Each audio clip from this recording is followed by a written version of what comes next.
വിളിക്കാത്ത കുറച്ച് ആൾക്കാർ ഈ വിളിക്കാത്ത കല്യാണത്തിനൊന്നും ഉണ്ടെന്ന പോലെ തോന്നുന്നുണ്ട്. അവരെ എന്ത് പറയാനാ? ഈ പറഞ്ഞ അഖിൽമാരും റോബിനും ഒക്കെ ബിഗ് ബോസുമായിട്ട് ബന്ധപ്പെട്ട ഇപ്പോൾ വാർത്തകളിൽ നിറഞ്ഞിരിക്കുന്ന സ്ഥാനാർത്ഥി എന്നുള്ള പേരാണ്. എന്താണ് സ്ഥാനാർത്ഥി നിൽക്കാനുള്ള ഒരു പ്രചോദനം? എന്താണ് സ്ഥാനാർത്ഥി ചിഹ്നങ്ങൾ, കാര്യങ്ങളൊക്കെ എങ്ങനെയുണ്ട്? ചിഹ്നം നാളെ കിട്ടത്തുള്ളൂ. 4:03 ആകുമ്പോഴേ ചിഹ്നം കിട്ടത്തുള്ളൂ. കാരണം സ്വതന്ത്രമായിട്ടാണ് മത്സരിക്കുന്നത്. സ്വതന്ത്ര സ്ഥാനാർത്ഥികൾക്ക് റിസർവ്ഡ് ചിഹ്നങ്ങളില്ല. അതപ്പോൾ നാളെ ആ തീരുമാനം അറിയാൻ പറ്റും ഏതാണ് ചിഹ്നം എന്നുള്ളത്. പിന്നെ എന്തുകൊണ്ടാണ് നിൽക്കുന്നതെന്ന് ചോദിച്ചാൽ, ഇപ്പോൾ ഇവിടെ ഇലക്ഷന് നിൽക്കുന്നത് എല്ലാവരും എന്തിനാണ് നിൽക്കുന്നത് എന്നുള്ളതാണ്. അതേ ഉദ്ദേശമൊക്കെ തന്നെ എനിക്കുള്ളൂ. അല്ല ഞാനിവിടെ വേറൊന്നും ചെയ്യാൻ നിൽക്കുമല്ല. അവരെല്ലാം എന്തിനാണ് നിൽക്കുന്നത്? നാടിന് വേണ്ടി, നാട്ടുകാർക്ക് വേണ്ടി എന്നൊക്കെയുള്ള രീതിയിലാണല്ലോ. പക്ഷേ നാട്ടുകാർക്കും ആയിട്ട് മാത്രമല്ല, കൂടുതലും അവരവർക്ക് വേണ്ടിയിട്ടുള്ള സമ്പാദ്യങ്ങൾ കൂടുകയാണ് സംഭവിച്ചിരിക്കുന്നത്. എല്ലാവരും കോടീശ്വരന്മാരായിട്ടുണ്ട്. പക്ഷേ എൻ്റെ കാര്യത്തിൽ അതല്ല. എനിക്ക് പ്രത്യേക ഒരു ഉദ്ദേശമൊക്കെ ഉണ്ട്.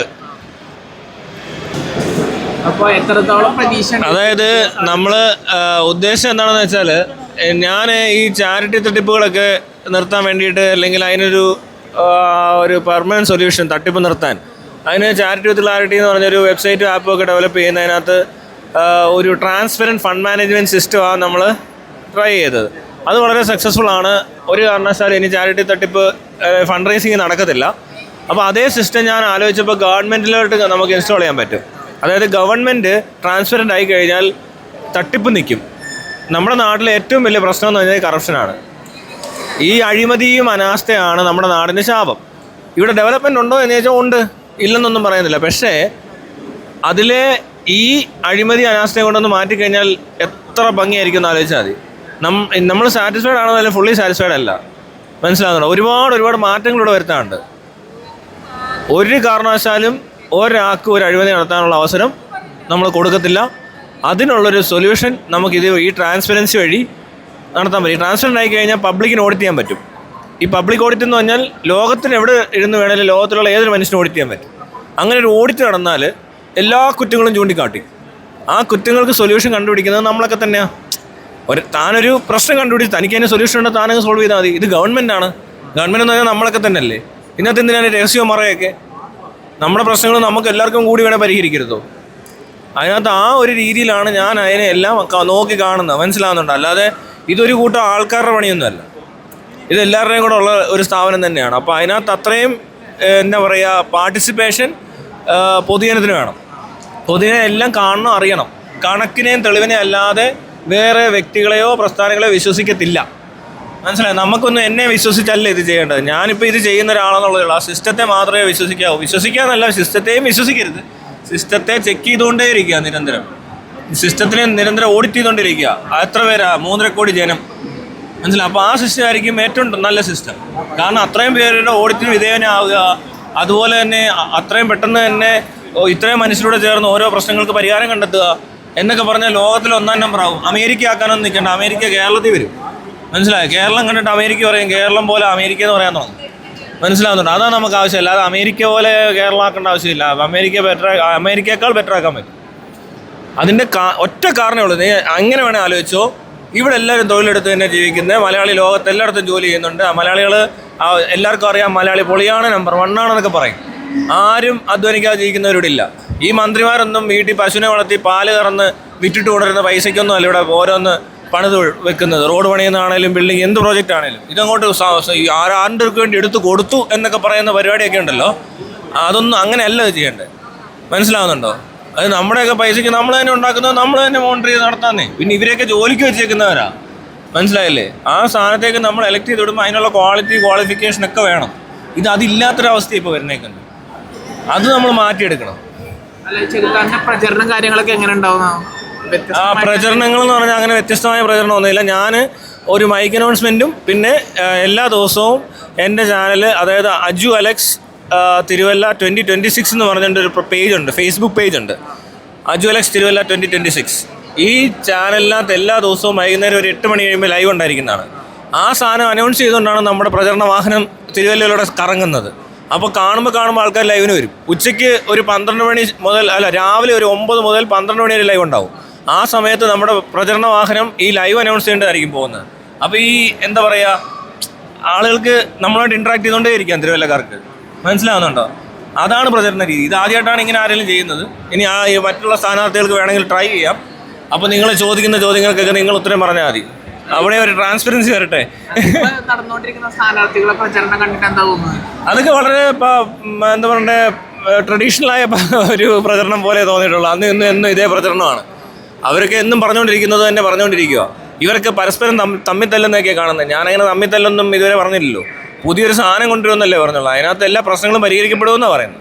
അപ്പോൾ എല്ലാവരും ഇത് എങ്ങനെ പരിഹരിക്കപ്പെടും, എന്താണ് അതിൻ്റെ എങ്ങനെയാണ് വ്യത്യാസം ഉണ്ടാക്കുന്നത് വെച്ചാൽ, നിങ്ങൾ ഇതുവരെയുള്ള അഴിമതിയുടെയും ഈ അനാസ്ഥ കൊണ്ടുണ്ടായ പാലം പൊളിയലും അതുപോലത്തെ നഷ്ടങ്ങൾ, റോഡിൻ്റെ കാര്യത്തിലാണെങ്കിലും ഇങ്ങനത്തെ നഷ്ടങ്ങൾ ഉണ്ടായത് കൂട്ടി നോക്കിയാൽ അത് ഒരു വലിയ തുകയാണ്. കോടികളെന്ന് പറഞ്ഞാൽ എത്ര കോടി ഉണ്ടെന്ന് പറയാൻ പറ്റത്തില്ല. അത്രയും കോടി സേവ് ചെയ്താൽ എന്തായിരിക്കും വ്യത്യാസം?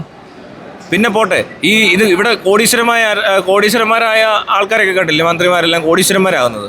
അതുകൂടെ ഒന്ന് ഒഴിവാക്കിയിരുന്നെങ്കിലോ എന്തൊരു വ്യത്യാസമായിരിക്കും ഇവിടെ ഉണ്ടാകുന്നത്? ഏതെങ്കിലും ഒരാൾക്ക് വീടില്ലാതിരിക്കുമോ? ആരെങ്കിലും ഈ പറഞ്ഞ പോലെ 3 നേരം ആഹാരം കിട്ടും, ഒരാൾക്കും വീടില്ലാതിരിക്കത്തില്ല കേരളത്തിൽ. പിന്നെ നമ്മൾ ഈ പറയുന്ന സിസ്റ്റം ഡെവലപ്പ് ചെയ്ത് കഴിഞ്ഞാൽ കറപ്ഷൻ എന്ന് പറയുന്ന സാധനം ഇല്ലാണ്ടാകുന്നിടത്ത് നെപ്പോട്ടിസവും ഫേവറിസവും മുൻവാതിലും എല്ലാം നിൽക്കും. എല്ലാം സുതാര്യമായിട്ട് ഏറ്റവും ഭംഗിയായിട്ട് ആർക്കും ഒരു ഉപദ്രവമില്ലാതെ ഒരാൾക്കൊരു ബുദ്ധിമുട്ടുണ്ടാകത്തില്ല. 100% ഗ്യാരണ്ടി. കാരണം ആരെയും ഉപദ്രവിക്കുന്നില്ല. അത് ആ സിസ്റ്റത്തിൻ്റെ ഉദ്ദേശം എന്ന് പറയുന്നത് എല്ലാവരും നല്ല രീതിയിൽ പോകണമെന്നുള്ളതാണ്. മനസ്സിലായില്ലേ? അല്ല, ഇപ്രാവശ്യം 2020 സ്ഥാനാർത്ഥികളായിട്ട് 2 പേര് നിൽക്കുന്നുണ്ട് ബിഗ് ബോസ് ആയിട്ട്. കുറെ ആൾക്കാർ നിൽക്കുന്നുണ്ട്. അതിൽ സെലിബ്രിറ്റി താരങ്ങളായി ബിഗ് ബോസിന്റെ ഫെയിമിൽ അഖിൽ മാരാർ, അതേപോലെ ഡോക്ടർ റോബിനൊക്കെ നിൽക്കുന്നുണ്ട്. അതൊക്കെ അറിഞ്ഞിട്ടുണ്ടായിരുന്നു. അവരോടൊക്കെ എന്താ പറയുള്ളത്? അല്ല, എനിക്ക് ഇവിടുത്തെ ഈ സ്ഥാനാർത്ഥികൾ മൊത്തത്തിൽ ആരെ പറ്റിയൊന്നും അഭിപ്രായമൊന്നുമില്ല. ഇവരെല്ലാം ഏതോ കാലത്ത് തുടങ്ങിയ രാഷ്ട്രീയ രീതിയിലുള്ള ഇലക്ഷൻ പ്രചരണം ആയാൽ ഇങ്ങനെ റോഡിലിറങ്ങി നടന്ന് ഞാൻ പറഞ്ഞ പോലെ ആരെങ്കിലും പ്രചരിപ്പിക്കാൻ എവിടെയെങ്കിലും കേട്ടോ? പോസ്റ്റർ ഒട്ടിച്ച് ബാനർ കെട്ടി ഇതൊക്കെ ഉള്ളൂ. നമുക്കൊരു അനൗൺസ്മെൻറ്റ് പോയാൽ നാട്ടുകാർ അപ്പോൾ ലൈവിന് വന്ന് കയറിയാൽ മതി. എല്ലാവരുടെയും മൊബൈലുണ്ട്. മൊബൈൽ ഇല്ലാത്തവരുടെ വോട്ട് നമുക്ക് കിട്ടിയിട്ട് കാര്യമില്ല. അടുത്ത പ്രാവശ്യം അവർക്ക് മൊബൈൽ മേടിച്ചു കൊടുക്കുക എന്ന പ്ലാനായിരിക്കും ഞാൻ ചെയ്യുന്നത്. ആർക്കെങ്കിലും മൊബൈൽ ഇല്ലെങ്കിൽ അല്ലാത്തവരുടെ വോട്ട് മതിയെന്നേ ഇവിടെ. അപ്പോൾ അതുകൊണ്ട് നമ്മളൊരു അനൗൺസ്മെൻറ്റ് വിടണം. അവർ അറിയണം ഇയാൾ എവിടെയാണ് സംസാരിക്കുന്നത്. അപ്പം നമ്മൾ അവരോടെല്ലാം ഇൻട്രാക്ട് ചെയ്യല്ലേ. നമ്മൾ പൊതുപ്രസംഗമൊന്നും ആവശ്യമില്ല. മനസ്സിലായോ? നാട്ടുകാർ അറിഞ്ഞിരിക്കണം ഈ പേജിൽ എല്ലാ ദിവസവും ഈ ആൾ വരുമെന്ന്. ഇത് ജയിച്ചാലും വരും. ഇപ്പോൾ ഞാനൊരു MLA ആയിട്ട് മത്സരിച്ച് ജയിച്ചെന്ന് വിചാരിക്കുമോ? ഈ നാടിൻ്റെ MLA എല്ലാ ദിവസവും ഇത്ര സമയങ്ങളിൽ ഞാൻ ലൈവ് വരുന്നുള്ളത് നാട്ടുകാർക്കറിയാം. അവർക്ക് അതിനകത്ത് എന്നോട് ചോദിക്കാൻ പറയാം. മനസ്സിലായി? അതിനകത്ത് വേണ്ടപ്പെട്ട കാര്യങ്ങൾ തിരഞ്ഞെടുത്ത് നമ്മൾ അതിന് പരിഹാരം പറഞ്ഞുകൊണ്ടേയിരിക്കും. അതുകൂടാതെ നമ്മൾ ഒരു MLA ട്രാൻസ്പെറൻ്റ് ആകുന്ന സിസ്റ്റം ഞാൻ തൽക്കാലം ചെയ്യും. MLA മാത്രമാണ് ആകുന്നതെങ്കിൽ. അതേസമയം 140 മണ്ഡലത്തിലും നമ്മുടെ സ്ഥാനാർത്ഥികൾ ഇൻഡിപെൻഡൻറ്റ് സ്ഥാനാർത്ഥികൾ, മനസ്സിലായില്ല, അതായത് സ്വതന്ത്ര സ്ഥാനാർത്ഥികൾ നിന്ന് ജയിക്കുന്നത് എങ്ങനെയാണ്? സ്വതന്ത്ര സ്ഥാനാർത്ഥികൾ എല്ലാവരും ട്രാൻസ്പെറൻസി വർക്ക് ചെയ്യാൻ തയ്യാറായിട്ടുള്ളവരാണെങ്കിൽ, അങ്ങനെ ഒരു മന്ത്രിസഭ ഉണ്ടായാൽ, കേരളം തന്നെ ട്രാൻസ്പെറൻ്റായിട്ട് ഗവൺമെൻറ് സിസ്റ്റം വന്നാൽ എല്ലാവർക്കും എല്ലാം സൗകര്യമായില്ലേ? എന്തെങ്കിലും അഴിമതിയില്ല, ഒന്നുമില്ല, എല്ലാവർക്കും എല്ലാം അറിയാം, എല്ലാം എളുപ്പം നടക്കുന്നു. ക്വാളിറ്റിയുള്ള റോഡ്, ക്വാളിറ്റിയുള്ള ബിൽഡിങ്, പാലം, ക്വാളിറ്റിയുള്ള ഫുഡ്, പൊല്യൂഷൻ വരെ നമുക്ക് കുറയ്ക്കാൻ പറ്റും. ഇവിടെ മനുഷ്യർ മാത്രമല്ല, മൃഗങ്ങളെയും മത്സ്യങ്ങളെയും പക്ഷികളെയും വൃക്ഷങ്ങളെയും മണ്ണിനെയും എല്ലാം നമ്മൾ ശ്രദ്ധിക്കേണ്ടതായിട്ടുണ്ട്. എനിക്ക് അതിലെല്ലാം കൺസേൺ ഉണ്ട്. വായുവിലും കൺസേൺ ഉണ്ട്, ജലത്തിൽ കൺസേൺ ഉണ്ട്, ഭൂമിയിലും കൺസേൺ ഉണ്ട്. അല്ലാതെ ചുമ്മാ എനിക്ക് വോട്ട് മേടിച്ചിട്ട് ഇവിടെ പണിയും എന്ന് മാത്രമല്ല, പണിയുമ്പോൾ വൃത്തിക്ക് പണിയണം. അപ്പോൾ അഖിൽമാരാർക്ക് എന്താണ് ഈ സ്ഥാനാർത്ഥി നിന്നതിന് ശേഷം കുറേ അധികം വിമർശനങ്ങൾ വരുന്നുണ്ട്. സ്വന്തമായിട്ടുള്ള അഭിപ്രായമില്ല, നിലപാടില്ല. മുന്നേ കോൺഗ്രസ് സപ്പോർട്ടീവായിട്ടുള്ള നിന്നിട്ട് പെട്ടെന്ന് എന്താണ്ടോ BJPയുടെ NDAയുടെ ഭാഗമായിട്ടുള്ള 2020 വന്നെന്നുള്ളതിന് കുറേ വിമർശനങ്ങൾ. ഞാൻ ഈ പറഞ്ഞ ആളുകളെ പറ്റി ശരിക്കും പറഞ്ഞാൽ, ഇപ്പം ഈ പറഞ്ഞ അഖിൽമാരോ റോബിനോ ഒക്കെ ബിഗ് ബോസുമായിട്ട് ബന്ധപ്പെട്ട എന്തെങ്കിലും കാര്യമാണ് താൻ ചോദിച്ചിരുന്നത്, ഞാൻ അപ്പോൾ അതിനകത്ത് എന്തെങ്കിലും മറുപടി പറഞ്ഞേനെ. പക്ഷേ ഇവരിപ്പോൾ വന്ന് നിൽക്കുന്ന സ്ഥലത്തെ എനിക്ക് ഇവരെ പ്രസക്തമല്ല. മനസ്സിലാകുന്നുണ്ട്? ഈ ഒരു ഏരിയയിൽ ഇവർ വന്നത് എന്താ പറയുക, അത്രയും ഒരു അങ്ങോട്ട് വരണ്ടാത്ത സാധനങ്ങൾ സംഭവിച്ചെന്നുള്ളതേ ഉള്ളൂ. മനസ്സിലായി? ഇവർക്ക് പറ്റിയ പണിയാ ബിഗ് ബോസും ഈ പറഞ്ഞ എന്തെങ്കിലും എന്താ പറയുക അതുപോലത്തെ TV പ്രോഗ്രാമിലൊക്കെ നിൽക്കുന്നതാണ്.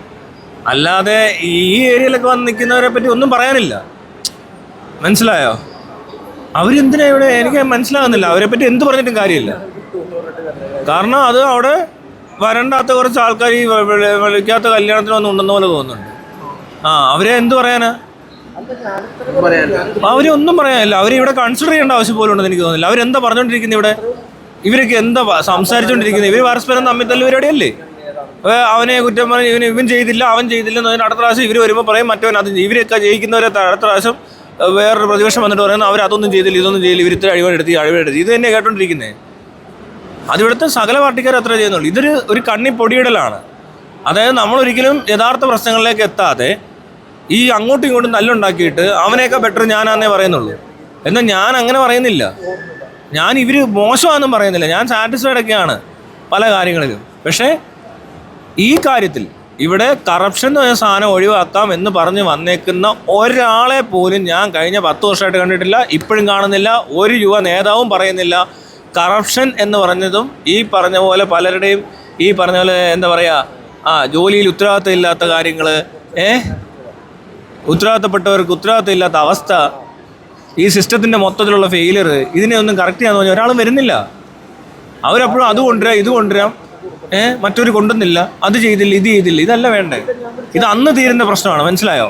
നമ്മുടെ ട്രാൻസ്പെറൻറ്റ് സിസ്റ്റം വന്നാൽ ഇത് ഒരു 5 വർഷം കഴിഞ്ഞല്ല ചോദിക്കുന്നത്, ആ നിമിഷം ചോദിക്കും. ആ ദിവസം അതിൻ്റെ സൊല്യൂഷനും ഉണ്ടാവും.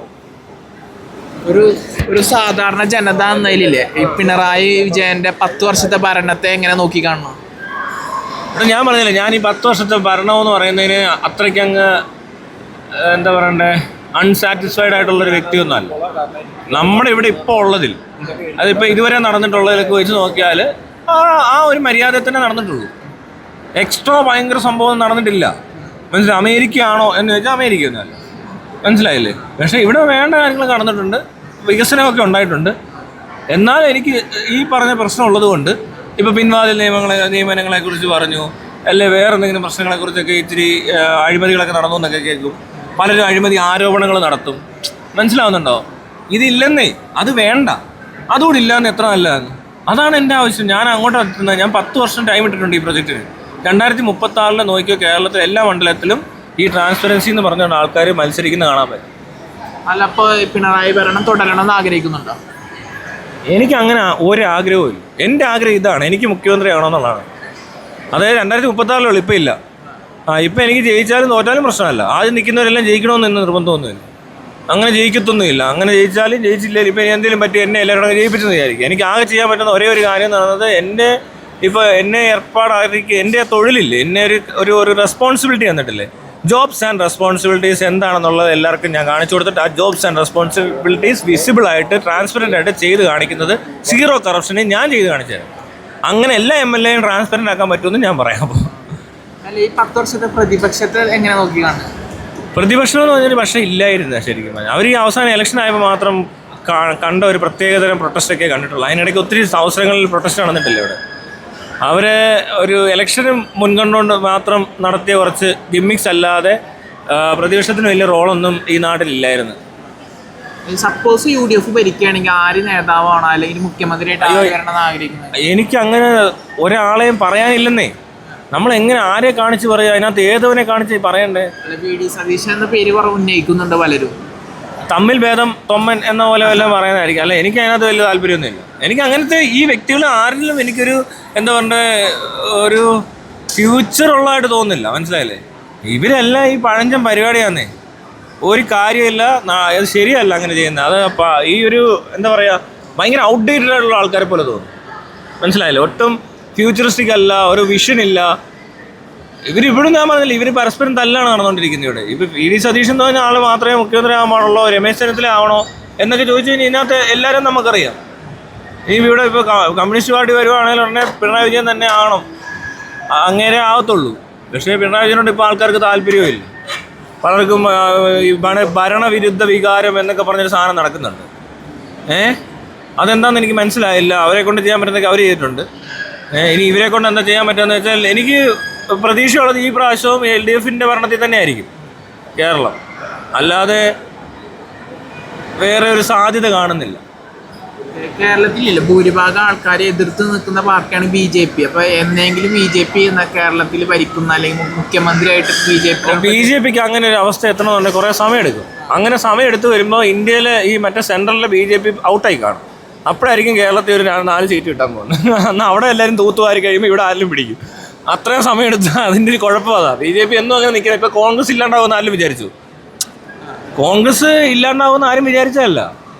ഇപ്പം നെഹ്റു വിചാരിച്ചു, രാജീവ് ഗാന്ധി മരിച്ചിട്ടും വിചാരിച്ചിട്ടില്ല ആരും. മനസ്സിലായില്ലേ? ഇന്ദിരാഗാന്ധിയൊക്കെ വന്നു, സോണിയാഗാന്ധി വന്നു, അത് കഴിഞ്ഞ് രാഹുൽ ഗാന്ധിയിലെത്തിയപ്പോൾ സംഭവം കഴിഞ്ഞു. ഇടയ്ക്ക് ഒരു രാജീവ് ഗാന്ധി മരിച്ചു, ഇന്ദിരാഗാന്ധി മരിച്ചു, സോണിയാഗാന്ധിക്ക് അങ്ങനെ പ്രശ്നമൊന്നും ഉണ്ടായില്ല. പക്ഷെ അതോടെ തീർന്നു. ഇനി ഇന്ത്യയിൽ BJP-യുടെ ഭരണം മാറുമെന്ന് വിചാരിക്കുന്നില്ല. പറയാൻ പറ്റത്തില്ല. ഇതിപ്പോൾ ഇവിടെ ഇന്ത്യയിലെ ഒരു മൊത്തത്തിൽ ഇപ്പം സെൻട്രലിൻ്റെ ട്രെൻഡ് കണ്ടാൽ എത്ര സ്വാതന്ത്ര്യം കിട്ടിയിട്ട് ഈ കഴിഞ്ഞ 10-15 വർഷം മുമ്പ് മാത്രമാണ് കോൺഗ്രസ് ഒന്ന് മാറിയത്. അതിനിടയ്ക്ക് വല്ലപ്പോഴും ഒരു വാജ്പേയിയോ ആരെങ്കിലും ഒരു ഭരിച്ചെന്ന് പറഞ്ഞുകൊണ്ടൊന്നും അല്ല. മനസ്സിലായില്ലേ? ഇനിയിപ്പോൾ ഇനിയൊരു 10 കൊല്ലോ 15 കൊല്ലോ കഴിയുമ്പോഴത്തേക്കിനും ഇവിടുത്തെ ട്രെൻഡങ്ങ് മാറും. അങ്ങനെ അവിടെ മനസ്സിലായില്ലേ? അന്നായിരിക്കും കേരളത്തിൽ സീറ്റ് കിട്ടുന്നത് BJPക്ക്. അതുവരെ ഇവിടെ കിട്ടത്തില്ല. അങ്ങനെ ഇവിടെ കേരളം മാത്രം ഇങ്ങനെ മാറി നിൽക്കും. പക്ഷേ ഈ പ്രാവശ്യം കേരളത്തിൽ ചിലപ്പോൾ പറയാൻ പറ്റത്തില്ല, എവിടെയെങ്കിലും BJP സീറ്റ് പിടിക്കും. അവരത്രയും വർക്ക് ചെയ്യുന്നുണ്ട് ഇവിടെ, അവർ നല്ലപോലെ വർക്ക് ചെയ്യുന്നുണ്ട്. അതൊന്നും എന്തെങ്കിലുമൊക്കെ ഒരു ഗുണം കിട്ടായിരിക്കത്തില്ലല്ലോ. മുന്നേയുള്ള പ്രധാനമന്ത്രി അപേക്ഷിച്ച് നോക്കുമ്പോൾ നരേന്ദ്രമോദിയുടെ 15-ാം വർഷത്തിലേക്ക് കടക്കുന്ന ഭരണം എങ്ങനെയുണ്ട് ഇന്ത്യയിലെ? എങ്ങനെയുണ്ടെന്ന് പറഞ്ഞാൽ തന്നോട് ഞാൻ കാണിച്ചിട്ട് ഇവിടെ നമുക്ക് എന്തെങ്കിലും ബുദ്ധിമുട്ടുണ്ടായോ എന്ന് ചോദിച്ചാൽ ആർക്കും ഒരു ബുദ്ധിമുട്ടും ഉണ്ടായിട്ടില്ല. കേരളത്തിൽ ബുദ്ധിമുട്ടുണ്ടായിട്ടില്ല. പിന്നെ ഈ നോർത്ത് ഇന്ത്യയിലുള്ള അക്രമ സംഭവങ്ങളെന്ന് പറയുന്നത്, ഇവിടെ ഇപ്പോൾ അമ്മയുടെ അപ്പൻ്റെ തലയടിച്ച് പൊട്ടിച്ച പോലത്തെ ആൾക്കാർ അവിടെ പശുവിൻ്റെ പേര് പറഞ്ഞ് തല്ലിക്കൊല്ലുന്ന സീനായി കാണുന്നത്. മനസ്സിലാകുന്നുണ്ടോ? അപ്പോൾ അതുകൊണ്ട് ഭയങ്കര വലിയ നഷ്ടമോ വലിയ ബുദ്ധിമുട്ടോ ഒന്നും ഇവിടുത്തെ ജനങ്ങളൊന്നും അധികം അനുഭവിച്ചിട്ടൊന്നുമില്ല. ഇപ്പോൾ കേരളത്തെ സംബന്ധിച്ച് ഒരു പ്രശ്നമില്ലെന്ന് എനിക്ക് തോന്നുന്നില്ല. ഇവിടെ ദാരിദ്ര്യമോ അല്ലെങ്കിൽ ഇവിടെ ഒത്തിരി കൊലപാതകം നടക്കുകയൊന്നും ചെയ്തിട്ടൊന്നുമില്ല. പിന്നെ ചില ഏരിയാസിൽ പ്രശ്നം ഉണ്ടായിട്ടുണ്ട്, ഇല്ലെന്ന് നമുക്ക് പറയാൻ പറ്റത്തില്ല. പക്ഷേ എന്നെ സംബന്ധിച്ച് ഇപ്പം എന്നോടാണ് ചോദ്യമെങ്കിൽ എനിക്കൊന്നും ബാധിച്ചിട്ടില്ല. അല്ല, മോഡി ഭരിച്ചുകൊണ്ട് എനിക്കൊന്നും ഇവിടെ ബീഫ് കഴിക്കാതിരിക്കാൻ പറ്റിയിട്ടില്ല. ഞാനെന്നും ബീഫൊക്കെ കഴിക്കണമെന്ന് തോന്നുമ്പോൾ കഴിച്ചിട്ടുണ്ട്. പിന്നെ എനിക്ക് സാമ്പത്തികമായ പ്രശ്നങ്ങളൊന്നും പ്രതിസന്ധിയൊന്നും ഇങ്ങനെ ഉണ്ടായിട്ടില്ല. പിന്നെ ഇടയ്ക്ക് നോട്ട് നിരോധനം എന്നൊക്കെ പറഞ്ഞ് വന്നപ്പോൾ കുറച്ച് ബുദ്ധിമുട്ടിച്ചിട്ടുണ്ട്. അതിൻ്റെ റിസൾട്ട് എന്താണെന്ന് ചോദിച്ചാൽ നമുക്ക് അതിനകത്തൊന്നും ചെയ്യാനുള്ള കാര്യമൊന്നും അല്ലത്. അങ്ങനെയുള്ള കാര്യങ്ങളെ ഉള്ളു പറയാൻ. മോദിയെ ആദ്യം പലരും പേടിച്ചിട്ടുള്ളവർക്ക് ഇപ്പോൾ മോദിയെ പേടിയൊന്നുമില്ല. അത് ശ്രദ്ധിച്ചാൽ മനസ്സിലാവും. BJP അങ്ങനെ കേരളത്തിൽ കയറി ഒന്നും ചെയ്തൊന്നുമില്ല.